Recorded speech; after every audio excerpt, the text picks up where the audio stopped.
তো hello friends, চলে আসলাম নতুন একটা রেসিপি নিয়ে। তো এদিকে দেখো আমি নিয়েছি একটু গাজর, একটু মটরশুঁটি, একটু পেঁয়াজ কুচি, আদা কুচি, আর এদিকে মুগ ডাল আমি ভিজিয়ে রেখেছিলাম। তো যাই হোক, আমি তৈরি করব একটা সুন্দর খাবারটা হচ্ছে ওটসের খিচুড়ি। যাই হোক, অনেকে ওটস এমনি দুধ দিয়েও খায়, এমনি ডালিয়া হিসেবেও খায়। যাই হোক, আমি ওটসের একটা খিচুড়ি করেছিলাম। তো এদিকে দেখো আমি তেলে হালকা একটু জিরে শুকনো লঙ্কা ফোড়ন দিয়ে তার মধ্যে একটু আদা কুচি দিয়ে দিয়েছিলাম। তো সেটা একটু ভাজা ভাজা হয়ে গেলে তারপর আমি দিয়ে দিয়েছিলাম কিছুটা একটু পেঁয়াজ কুচি। তো তোমরা চাইলে এর মধ্যে রসুন হালকা অ্যাড করতে পারো। যাই হোক, আমি রসুনের ফ্লেভারটা অতটা পছন্দ করি না, তাই একটু পেঁয়াজ কুচি দিয়ে দিয়েছিলাম। তো তার মধ্যে দিয়ে দিয়েছিলাম মটরশুঁটি আর গাজর। যাই হোক, এই দুটো একটু ভালো করে হালকা একটু নুন দিয়ে ভেজে নিয়েছিলাম। হালকা ঝাল, আমি ঝাল খুব একটা পছন্দ করি না, তাই 2-4টে লঙ্কা। যাই হোক, এটা একটু ভালো করে ভেজে নিয়েছিলাম। তারপরে ভিজিয়ে রাখা মুগ ডাল এর মধ্যে দিয়ে দিয়েছিলাম। যার যেমন পছন্দ সে তেমন পরিমাণে মুগ ডাল দিতে পারো। আমি 250 মতো মুগ ডাল দিয়েছিলাম। তারপরে এদিকটা দেখো মুগ ডালটা একটু ভাজা ভাজা হলে চাইলে একটু ঘিউ অ্যাড করতে পারো। তারপর আমি দিয়ে দিয়েছিলাম হালকা একটু নুন, পরিমাণ মতো যেটুকু প্রয়োজন। তো নুনটা দিয়ে আমি ভালো করে একটু নেড়ে চেড়ে দিয়েছিলাম। তো তোমাদের যেটুকু প্রয়োজন স্বাদ মতো নুন দিয়ে দেবে।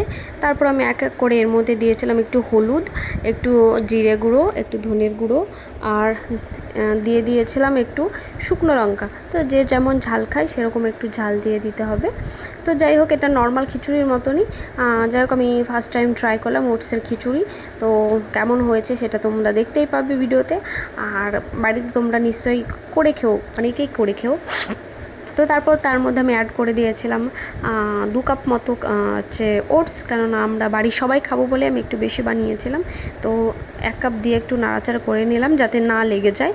তো তারপর আমি দিয়ে দিয়েছিলাম আর 1 কাপ ওটস, 2 কাপ ওটস দিয়েছিলাম। অনেকটাই খিচুড়ি হয়েছিল।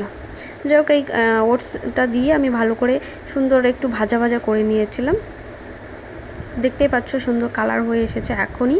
তো তার মধ্যে আমি দিয়ে দিয়েছিলাম 6 কাপ মতো জল, কারণ আমি খিচুড়ি একটু পাতলা পাতলা চাইছিলাম, সেই জন্য আমি 6 কাপ মতো জল দিয়ে দিয়েছিলাম। তোমরা চাইলে একটু কম বেশি করে দিতে পারো, তাই যার যেমন ইচ্ছা। তো যাই হোক, এটা জল দিয়ে দেওয়ার পর আমি দেখো একটু ভালো করে নেড়ে চেড়ে দিলাম।